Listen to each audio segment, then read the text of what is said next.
After the devastation of World War II and the horror of the Holocaust, many Jewish people sought a safe homeland. Their historical connection pointed to a land then called Palestine, which was under British control. At the same time, Arab people had lived in this region for centuries and also considered it their home.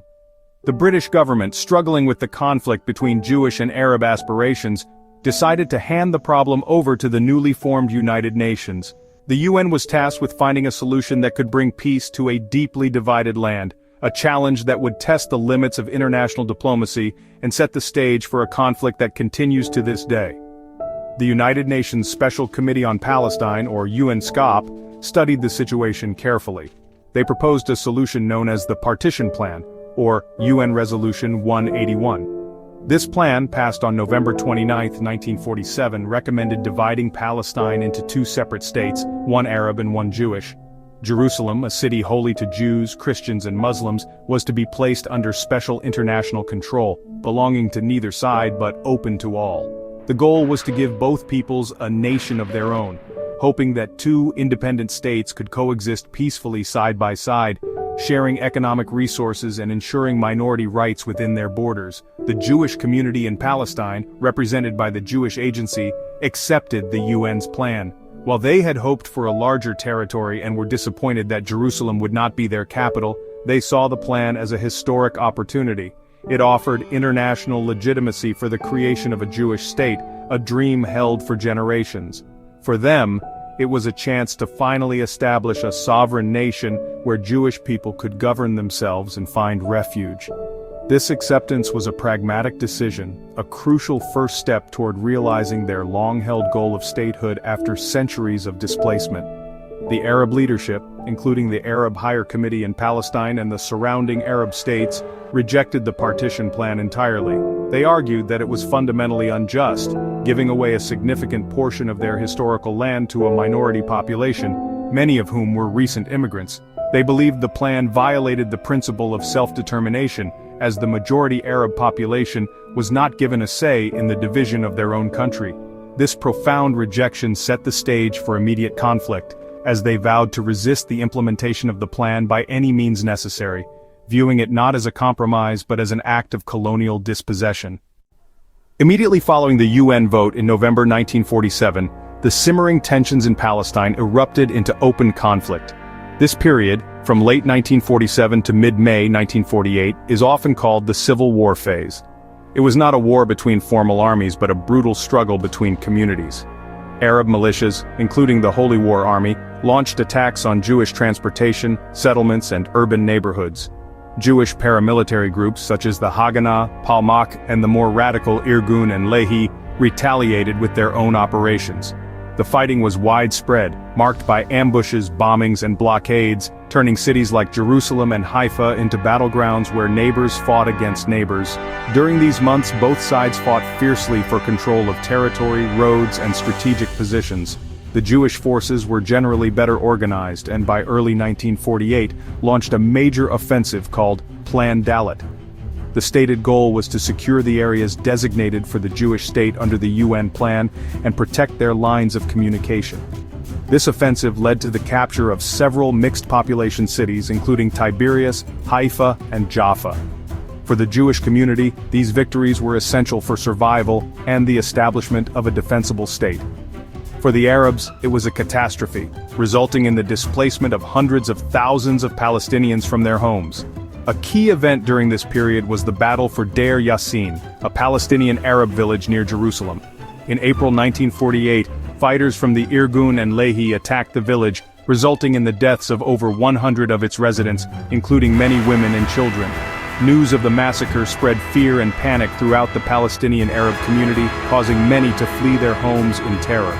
This event remains a deeply painful and controversial memory, symbolizing for Palestinians the violence and displacement that accompanied the birth of Israel. It hardened Arab resolve to fight and became a rallying cry against the Zionist movement. As the British mandate was set to expire, the situation on the ground was chaotic and violent. The British forces, tasked with keeping order, were withdrawing and did little to stop the fighting. By May 14, 1948, the Jewish leadership had secured control over a significant portion of the land. On that day, in the Tel Aviv Museum, David Ben-Gurion, the head of the Jewish Agency, stood before a crowd and read the Israeli Declaration of Independence. He announced the establishment of a Jewish state in Eretz Israel, to be known as the State of Israel. For Jews, it was a moment of immense triumph and the fulfillment of a 2,000-year-old dream. For Palestinians, it marked the beginning of what they call the Nakba, or the Catastrophe. The day after Israel declared its independence, the conflict transformed from a civil war into an international one. On May 15, 1948, armies from 5 neighboring Arab countries, Egypt, Jordan, Syria, Lebanon, and Iraq, invaded the territory of the former British Mandate. Their publicly stated goal was to prevent the establishment of the Jewish state and to restore law and order for the protection of the Arab population. This invasion marked the official start of the 1948 Arab-Israeli War, also known to Israelis as the War of Independence. The newly formed and poorly equipped Israel Defense Forces, or IDF, now faced a multi-front war against the regular armies of established states. The initial weeks of the war were desperate for Israel. The Egyptian army advanced from the south, reaching the outskirts of Tel Aviv. The Jordanian Arab Legion, considered the most effective Arab fighting force, surrounded and laid siege to the Jewish quarter of Jerusalem's Old City, eventually forcing its surrender. Syrian forces attacked from the north, trying to push through the Jordan Valley.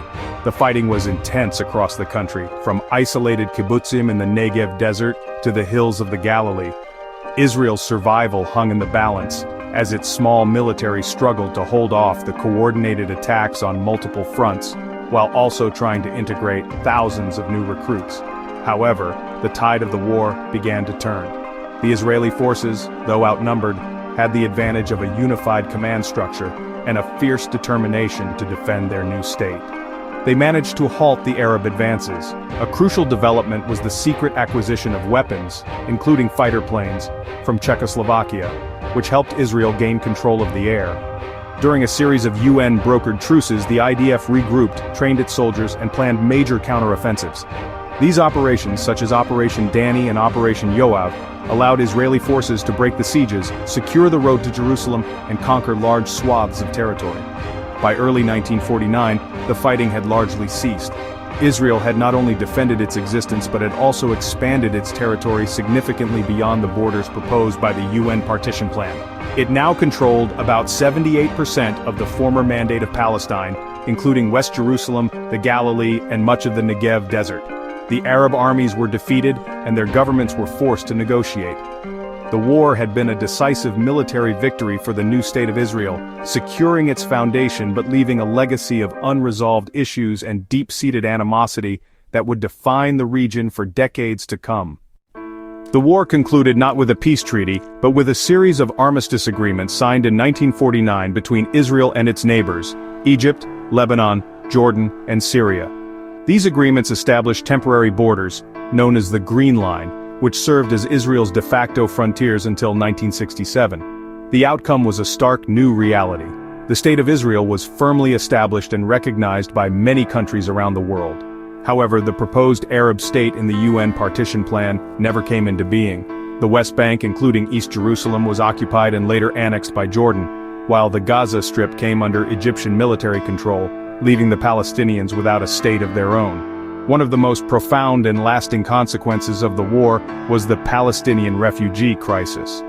During the fighting in 1947 and 1948, an estimated 750,000 Palestinian Arabs fled or were expelled from their homes in the territory that became Israel.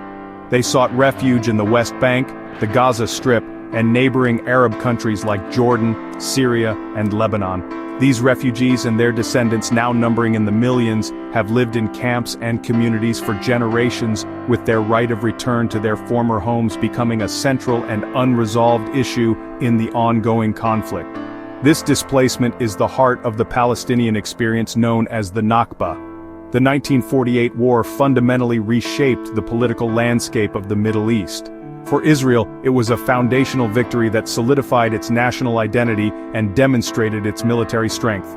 For the Arab world, the defeat was a humiliating blow known as al-Naqsa, or the setback, leading to political instability, military coups, and the rise of more radical nationalist movements. The war solidified a deep and lasting hostility between Israel and its Arab neighbors. The conflict did not end in 1949. It simply entered a new phase, laying the groundwork for future wars in 1956, 1967, and 1973, as the core issues remained unresolved. Understanding the events of 1948 is essential because they are not just history. They are the living root of the conflict we see today. The competing narratives of triumph and catastrophe, of independence and displacement, continue to shape the identities, politics, and aspirations of both Israelis and Palestinians. The borders, the refugees, the status of Jerusalem, all the key issues at the heart of the modern-day struggle, trace their origins directly back to this pivotal war. To grasp the complexities of the present, we must first look with clear eyes at the events of the past, acknowledging the profound impact they had on all the people of that land.